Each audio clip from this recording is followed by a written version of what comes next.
If you had wanted to watch an actor's performance before the advent of cinema, the only way to see it would have been through viewing a stage play. The German literary critic Walter Benjamin in fact took a low view of cinema, arguing in 1936 that the process of mechanical reproduction involved in filmmaking, quote, shriveled the aura, unquote, of an actor. However, cinema presents us with a way of seeing that stage plays cannot. It shows the world through individual shots, and, thanks to editing, cuts from one shot to another. This is a rich visual language specific to the medium of film. The French art theorist André Malraux stated that, quote, it was in the separation into shots that the possibility of expression in the cinema originated. The cinema as an art was born. Unquote. Perhaps the most important shot of all, rather than shriveling the aura of the actor, has actually expanded it. Cinema has allowed us to get right in close.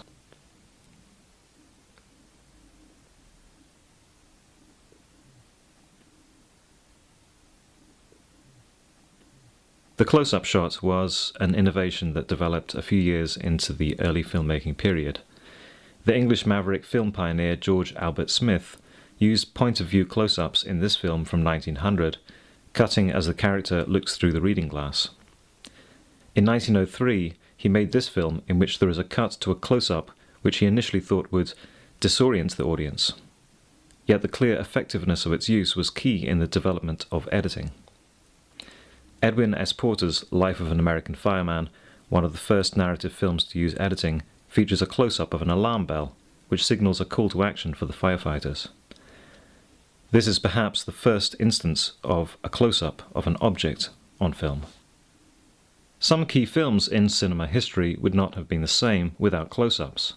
Orson Welles, at the beginning of Citizen Kane, shows us an extreme close-up of Kane's mouth, speaking a word laden with significance.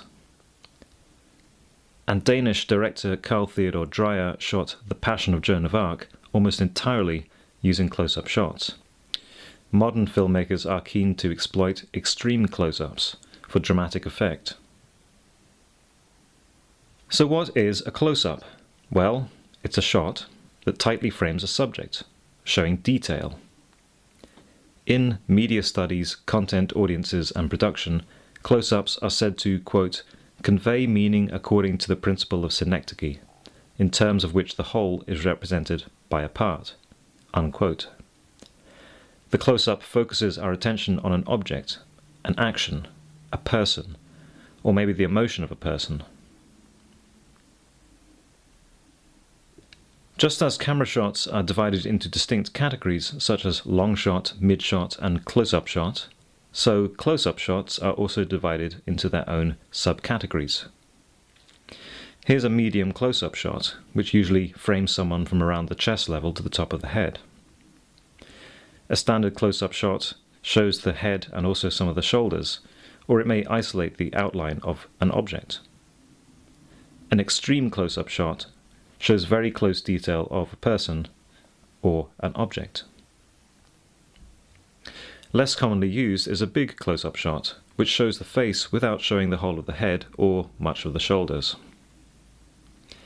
Part of the editor's job, then, is to choose from the available footage shots appropriate to a given scene. But how do they know when it's appropriate to cut to a close-up? What purpose does the close-up serve? In Film Studies and Introduction, the author writes about the effect of hearing a telephone ring in an empty room. A quick cut to a close-up of the telephone means that, quote, suddenly the phone call assumes great significance, unquote. The close-up then is used to draw attention to something in a scene in a way that other shots cannot. In this scene from a film that I edited, I decided to cut to this close-up shot of the wedding ring being put down and later cut to this family photograph lying on the floor while the father of the children is in bed with another man. These shots not only draw attention to the objects themselves, they lead us to reflect upon the significance of the objects. They show us that the character is married with children, and is almost certainly hiding his homosexuality from them. We don't need a voiceover to tell us this. Indeed, filmmakers are generally advised to show rather than tell. In the 90-minute effect, the author states, quote, "A writer could tell the audience certain things about his characters and the events that take place, but showing them in the form of visual actions that unfold before the audience's eyes is much more efficient and powerful." Unquote. This efficiency and power would have been hard to achieve without the close-up shot. Close-ups can establish who the main characters of a film are, and they give a strong impression of the individual image, presence, and character of a person. In this documentary film that I directed as well as edited, 4 young women discuss important topics inside a house. Then later they leave the house to engage in their own personal activities. The house section represents group identity, while outside the house represents individual identity. So it was important that my choice of shots reflected this overall concept. In the outside the house section, I chose close-ups, where the subjects are looking directly towards the camera, presenting themselves as individuals. It's as if they are posing for a photograph. Indeed, the close-ups of film are not dissimilar to portrait photographs, yet of course film captures not just image but also duration. The French New Wave critic André Bazin referred to film as, quote, "change mummified," unquote. So perhaps we could consider these as moving photographs, as the subtleties of their changing facial expressions are captured in these shots. In this advert that I edited, I again chose close-ups of faces to focus on the character and presence of the models, even though they don't speak and barely move. I stripped out all the colour from the film to make the presence of the models be felt even stronger. The particular qualities of monochrome close-ups can be seen throughout the world of fashion and photography. The close-up shot has the effect of drawing attention towards the physical or emotional state of a character. As a result, the physical or emotional distance between the characters and their viewing audience may be reduced, bringing them closer together. In The Aesthetics and Psychology of the Cinema, the author argues that D.W. Griffith was the first filmmaker to use close-ups as a means of expression, elevating them, so he says, quote, "above the level of signs," unquote. In The Avenging Conscience by Griffith, we see the inner conflicts of this man through close-ups of his face and of his nervous actions. Consider the look of abject despair in the face of Joan of Arc, or the elation of Rocky and his wife after the big fight. Would we be as engaged by the emotion of these characters and their physical presence without the close-up shot? In this film that I edited, the close-up shots of this man telling the personal story of his serious illness brings us closer and encourages us to empathize with him. By framing his face with this composition, we can see his sadness clearly.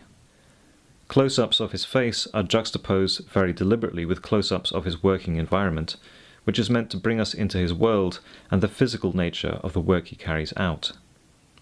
A key moment in the film is where he describes an accident he sustained through working, which is illustrated by this shot of his arm. The use of close-up helps give an impression of this physicality. In some cases, it can be advantageous for an editor to avoid close-ups, to deliberately allow for an emotional distancing from a character, or to combine different shot types in such a way that brings meaning to a scene. In this film, for example, I started out with a wide shot with the character in the distance at the far end of a graveyard. This was meant to represent his isolation and loneliness.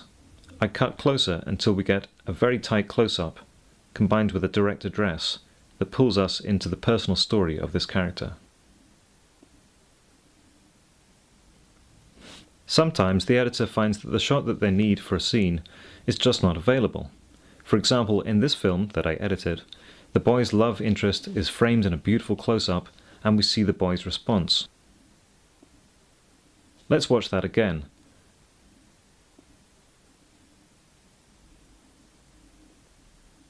And now imagine cutting here to a close-up of his face to show his wonder in close detail.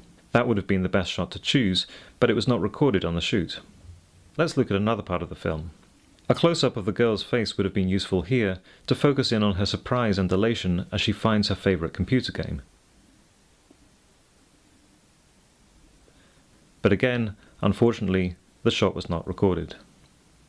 Close-up shots do not show a subject in the broad context of its surroundings. However, editors may sometimes take advantage of this, using it for effect. In White Lining, I wanted to build up a picture of the work environment of this man who marks lines on roads for a living. Rather than starting with a wide shot and then cutting in closer, as is standard in continuity editing, I chose to start the film with a series of close-ups. There are in fact very few wide shots in the entire film, as throughout the editing process I gradually eliminated them. One of the reasons for this is that I was trying to emulate the inductive, sometimes called constructive, editing style, in which a series of close-ups is used to present fragments of a scene in order to build up an overall impression, as in this film about a man who makes pizza. In Sight, Sound, Motion, Applied Media Aesthetics, the author states that, quote, "Because inductive sequencing provides the viewer with many event details, it remains somewhat impressionistic, but therein lies the very strength of the inductive approach. You as the viewer are now called upon to participate mentally and help build a coherent event sequence." Unquote. So we have seen how the editor, when constructing the narrative of a film, can use the close-up shot for different purposes. The close-up is not just a tool for providing visual variety within a film, nor is it always used in the exact same way. It can be used to direct our gaze, to construct a scene, to give an impression of a person, or move us towards someone's inner thoughts and feelings. The close-up remains an essential part of the editor's toolkit.